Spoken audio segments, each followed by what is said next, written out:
सबसे पहले तो जो इमरजेंसी की मानसिकता है कांग्रेस की वो दिखाई दी, और ये आप लोगों के लिए विचारणीय विषय है, हमारे लिए नहीं है, कि आप सभी को उन्होंने पालतू कहा। अब मीडिया को पालतू कह देना लोकतंत्र के चौथे स्तंभ के ऊपर इतना बड़ा प्रहार ये गांधी फैमिली ही कर सकती है। आपको पता है कि 1975 में जब इमरजेंसी लगाई तो एडिटोरियल क्या छपेगा ये भी वो तय करते थे। किसका गाना बजेगा, किशोर कुमार का आपको पता है कि बैन कर दिया। वो आज मानसिकता दिखाई दी। इंदिरा जी से लेके प्रियंका जी तक पालतू हो गए, सारे मीडिया वाले पालतू हो गए। दूसरा, संविधान के अनुसार और रूल के अनुसार ही पार्लियामेंट में बोला जा सकता है, और एक गरिमा होती है।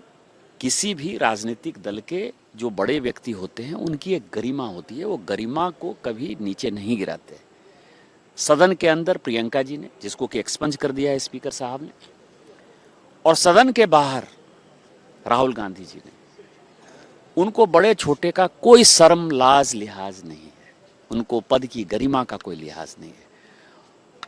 और वो भी कैसे, आपको पता है कि जब सरकार थी मनमोहन सिंह जी की, तो जो बिल है वो बिल एक साधारण सांसद के नाते प्रधानमंत्री के मुंह पर जो है बिल फाड़कर फेंक दिया।